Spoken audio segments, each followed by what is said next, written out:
Welcome back. We've been examining the impact of America's financial system on the global economy and are now looking at America's place in the world. Should it be strongly engaged in global affairs or pursuing a more isolationist path in foreign policy? Joining me today from Capitol Hill is U.S. Republican Congressman from Texas, Ron Paul. Congressman Paul ran for president in 1988 and in 2008 as a Republican and as a representative of the Libertarians. As we get back to our discussion, sir, you were the only Republican candidate to have voted against the war in Iraq. You also advocated bringing back U.S. troops from not just Iraq and Afghanistan, but also Korea and from Germany. What would be the impact of such a move on the global conflicts that have been taking place if the U.S. pulled away from its allies in such a way? Well, I think the world would be much more peaceful, and we certainly would have a healthier economy because we would be saving a lot of money. But the resolutions of these problems would be done in the region rather than with us interfering. So I think it would be much better. And I don't accept the term that what I advocate is isolationism, because I may want to bring our troops home, but the last thing I want to do is isolate ourselves from the world, because I believe we should be a nation that's open, that we should welcome visitors. We should welcome trade and exchange of ideas. So it's the opposite. There are some in this country who would advocate high tariffs and high isolationism and the same foreign policy of less intervention. But I don't advocate that. Mine is free trade and freer travel and negotiations before we fight with people. And I think that would be helpful to everybody, not just us. I think it would be a move toward peace in the world rather than war.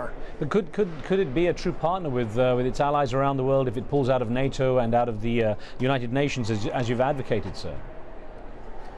Well, you can be friends with everybody. I think it's a detriment to us to be in NATO, because that certainly doesn't help us with our relationships with Russia. I mean, fortunately, you know, the plan to put those anti-ballistic missiles right on Russia's doorstep, that's been tabled, even though they're going to replace it with something else. So no, we wouldn't have to use NATO. NATO's involved in Afghanistan, and all that happens is we become NATO. We become the United Nations. We have the most money and the most weapons, so we take over those organizations, and I think that makes us less popular in the world. And I think that kind of a policy, especially when we use military might and intimidation, I think that raises the chance that we will be attacked by those who grow to hate us. And this is the main reason that I think we should reconsider our foreign policy. Well, so, you know, we had an email that came in from Norway, from Jonas Abraham Lind, who wrote in saying, "The Campaign for Liberty has hundreds of members in Europe, including my country, Norway, which testifies to the great success of your recent presidential campaign. If international support and interest in your message continues its momentum, will you appeal more to your like-minded foreigners, or will you persist on focusing solely on the American people?" I do both. I will continue to work within the system and where I live and where I work in the Congress. And if others notice it and they're encouraged, I'd be very delighted and excited about it, because we do communicate with a lot of people around the world. And I think true revolutions are pervasive. You know, if we have a revolutionary change in this country, it's not going to be the Republican Party. The ideas will influence the Democrats as well. So the ideas of socialism and Keynesianism and intervention and central banking, all these things that we've lived with for 100 years, they have been worldwide. But there are major changes occurring. So if the freedom movement is worth its salt, which I obviously think it is, it will be worldwide. So I'm delighted when I hear that we have supporters around the world who are interested in hearing this message. Now, we had an email question that came in from Washington, D.C. here in the USA, from Lincoln Jaser. This one says, "In a time when we are the leaders of a global community, doesn't Representative Paul think it would make the American people and the world less safe if we withdrew from any international diplomacy? Doesn't he think this would embolden countries like Iran and North Korea?" Well, I think the opposite. I think we'll be more safe. We'll be more secure financially, and we would be trying to influence people by setting a good standard. And I think it would diminish the threat of terrorist attack in this country. If you think of the power and scope of the Soviet system, and I'm not comparing our system to theirs, but at least they had an empire, But it ended. It ended for financial reasons. They couldn't afford it anymore. Most empires end for financial reasons. So I would say that we'd all be better off, but I do not. I think we'd be much safer by us not having these military bases. We would resent it. Americans would be so resentful if anybody thought they could put military bases on our soil, or heaven forbid somebody drops a bomb, just to think about our reaction on 9/11. But we drop bombs on people without thinking too much. I mean, just like right now, our CIA is used to drop bombs, with drones in Pakistan, and innocent people can get killed. Innocent people being killed make people angry, and rightfully so. So I would say that we would be much safer with a different foreign policy. Well, of course, there are those who say that, who support President Obama, who say that he's having to unravel 8 years of the Bush administration's policies, which were less engaging, and that the Obama administration is at least trying to engage. I mean, do you support that move to try to at least speak to some of those who have been labeled enemies throughout the last decade? Yes, and that's what I say. I think the rhetoric and the tone is different.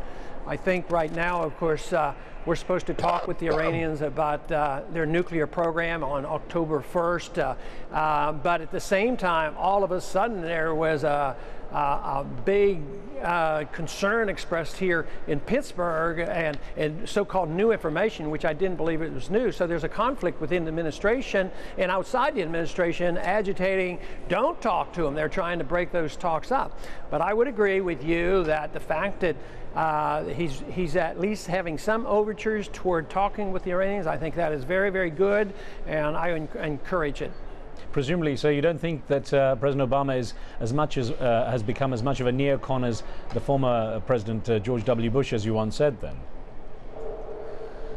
No, not as much, but he's still influenced that way. If he didn't endorse a lot of neocon philosophy, he wouldn't be talking the way he is about Afghanistan. He wants more troops over there. He's always said that. There's a big argument how many troops are going to be sent and how much NATO allies will contribute. No, he's still influenced. He's a long way from a constitutional, non-interventionist foreign policy, which I advocate. You know, it's interesting. You've said that that the U.S. money spent, the tremendous amounts of money spent by the U.S. on fighting the so-called war on drugs has been largely wasted, or at least you've spoken out against the policy. What would you see as a viable alternative to that trying to fight drugs with the way the administration has tried? Well, I would probably look at and study what prohibition does, and we've had a tremendous lesson learned in the early part of the last century when the American people believed that alcohol was very bad, and they were well motivated, but they respected the Constitution back then, and they amended the Constitution and said no more alcohol. And then they found out that it didn't stop people from drinking. The alcohol they drank was much more dangerous, and it was delivered by crime syndicates. So the American people repealed the prohibition. And I think that's what we should do. The prohibitions against drug usage should be a medical problem. We treat alcoholism and the use of alcohol as a medical problem, and I think people who use drugs use them foolishly, and they're very, very dangerous. We shouldn't do it, but it's also done personally, and if the person drinks alcohol today, you know, we put them in jail if they've caused an accident. But the same way with drugs, we should punish people anytime they cause injury and harm. But the prohibition of substances is something way beyond. Unless you're a believer in authoritarian government, the government should crack down on personal habits, and I don't buy that. People should make their own decisions. If they make a mistake, they should suffer their own consequences. But the complications from prohibition against certain substances is much worse than allowing people to make their own choices. So the war on drugs has been a total failure, and it is, it even affects our foreign policies indirectly. So you mentioned the Constitution a couple of times. You, of course, are one of those well, there are a few like you in the government in the US who have the level of experience you do. Based on what you've seen, how things have changed, do you feel the Constitution, the American Constitution, has remained intact? Is it serving its purpose? No, not really. Most members of Congress believe they do their very best. They just interpret it differently, because we've had quite a few generations now teach our young people that interpreting the Constitution is flexible. It should be modernized. They don't say amend it.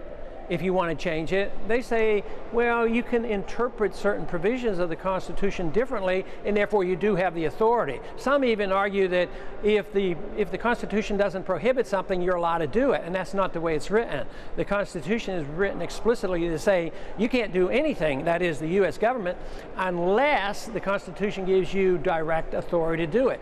So they misinterpret it, and they don't lose any sleep over it. So once again, it's an educational effort to understand what our system is all about and why limited government and following the rule of law is so important. Well, sir, 25 seconds to go. Brady in the US in our live station chat room says, will you run for president again? Probably not. People ask me, but I have no plans at the moment to do that. All right. Well, sir, it was great to have you on. Congressman Ron Paul joining us there. Thank you. Thank you, sir. And that's all we have time for today. Thank you for being with us. Remember, you can follow me on Facebook and get updates on our show topics. Be sure to add your questions and comments, and we'll include them in our program. You'll also find videos made there exclusively for my Facebook page. Well, on the next show, as China celebrates 60 years of communism, its growing economic, political and military might is shaping new international relationships.